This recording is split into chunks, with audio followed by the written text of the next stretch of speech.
Mystery exploration. Darkness. History. Darkest side. Did philosophers predict we live in a simulation? What if reality isn't what it seems? What if everything you've ever seen, touched, or believed was nothing more than an illusion? It sounds like science fiction. A plot straight out of the Matrix. But here's the twist. Long before computers, long before video games or virtual reality, philosophers were already asking these exact questions. They wondered, is the world real, or is it just a convincing trick? For thousands of years, some of the greatest minds in history left us clues, warnings, and strange thought experiments that sound eerily like today's simulation theory. Let's take a slow walk through time, through caves, dreams, demons, and even the edge of modern science, to see if the truth has been hiding in plain sight. We begin with Plato. Over 2,000 years ago, Plato told one of the most famous stories in philosophy, the allegory of the cave. Imagine this. A group of prisoners is chained inside a dark cave. They've been there their entire lives. All they can see is the wall in front of them. Behind them, a fire burns, and people pass in front of the fire, casting shadows on the wall. Those shadows are the only reality the prisoners have ever known. For them, the shadows are life itself. They don't know about the fire. They don't know about the real objects behind them. They don't know about the outside world, with sunlight, trees, mountains, and rivers. Their entire world is just flickering shadows. Now imagine if one prisoner were freed. He stumbles out of the cave, and suddenly he sees the sun, the sky, and the real world. At first, he's blinded by the light. But then he realizes the truth. Everything he thought was reality was only an illusion. Plato used this story to warn us. He suggested that maybe our senses, what we see, hear, and touch, might not show us reality at all. They might only be shadows, projected from something much greater. Doesn't that sound like an early version of the simulation argument? Like humanity trapped inside a giant program, mistaking code for reality? But Plato wasn't the only one. Across the world, other thinkers reached the same unsettling conclusion. In ancient China, the philosopher Zhuangzi told a curious little story. One night, he dreamed he was a butterfly, fluttering from flower to flower. It felt completely real. But when he woke up, he wasn't sure anymore. Was he Zhuangzi dreaming of being a butterfly? Or was he actually a butterfly, dreaming he was Zhuangzi? This question has haunted people for centuries. If dreams can feel as real as waking life, how do we know which one is reality? Are we humans dreaming of life in a universe, or are we something else, dreaming of being human? Meanwhile, in India, Hindu philosophy spoke of Maya, the great illusion. According to this idea, the world we experience isn't ultimate reality.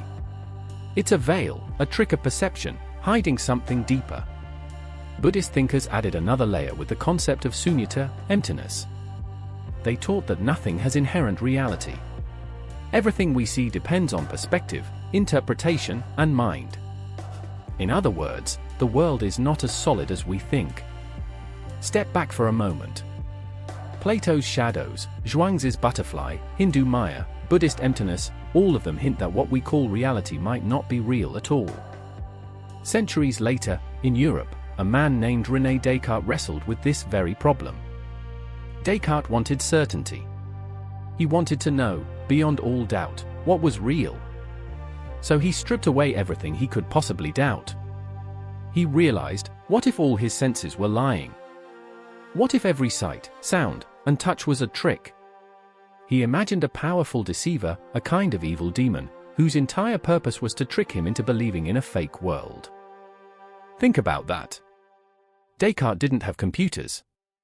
He didn't know about video games or VR headsets. Yet he pictured a scenario almost identical to the simulation theory we talk about today. A world generated by something powerful, designed to fool us completely. Descartes came to one famous conclusion: cogito, ergo sum. I think, therefore I am. He decided he couldn't doubt the fact that he was thinking. But everything else? The world around him, even his own body, those could all be illusions. If you've ever felt like life is too strange, too coincidental, or too dreamlike to be real, you've brushed against the same doubt Descartes described hundreds of years ago. Fast forward to modern times. Computers arrive. Then video games. Then virtual reality. And suddenly, the ancient warnings don't sound so abstract anymore. They sound chillingly possible. In the early 2000s, philosopher Nick Bostrom published a groundbreaking idea, the simulation hypothesis. He argued that if advanced civilizations can create incredibly realistic simulations of conscious beings, then the odds are overwhelming that we are inside one of those simulations right now. Think of it this way. If future technology allows them to run billions of realistic simulations, then statistically, it's far more likely we're in one of those simulations than in base reality. Even Elon Musk has spoken about this. He once said the chances we're living in base reality, the original, non-simulated universe, are 1 in billions. That means it's far more likely we're in a simulation than not. But it isn't just philosophers and tech billionaires. Physics itself seems to whisper strange truths. Quantum mechanics reveals that particles don't seem to exist in definite states until they're observed. It's as if the universe is waiting for someone to look before rendering itself into reality. Like a cosmic video game, where the world only loads when you walk into it. Doesn't that sound suspiciously like code at work? So here's the big question, were these philosophers simply curious dreamers, or were they prophets warning us of something real? Plato showed us shadows. Zhuangzi blurred the line between dream and waking life. Hindu and Buddhist teachings told us the world was an illusion. Descartes feared a great deceiver. And modern science piles on evidence that reality is stranger than we ever imagined. Maybe they were all circling the same truth from different angles. That what we see as reality might just be layers of illusion, like screens stacked upon screens. Pause for a moment and ask yourself, what moments in your life made you question reality? Was it déjà vu, where the present felt like it already happened? Was it a dream so vivid you couldn't shake it after waking up? Or maybe one of those eerie glitches, the streetlight that flickers exactly when you pass, the number that follows you everywhere, the strange coincidence too perfect to ignore. What if those are cracks in the simulation? Little reminders that the world isn't as solid as it seems. If this is a simulation, then who, or what, is running it? Is it a future civilization? A super-intelligent AI? Something we can't even imagine? And the deeper question, why? Why would they create us, and give us lives filled with joy, suffering, love, and loss? Are we here for entertainment, like characters in a giant video game? Are we part of an experiment, being studied to see how we grow, fight, or cooperate? Or is there some greater lesson, some truth we are meant to uncover by questioning our reality? And here is where the story comes full circle. Plato's prisoner escapes the cave, stumbles into the sunlight, and sees the truth. Maybe we are those prisoners now. Maybe philosophy, religion, and science have all been showing us the shadows on the wall, begging us to turn around. But the real question isn't whether we're in a simulation. The real question is, what do we do with the life we've been given, whether it's coded or not? Because even if this is all a dream, or an illusion, or a carefully programmed reality, the love we feel is still real.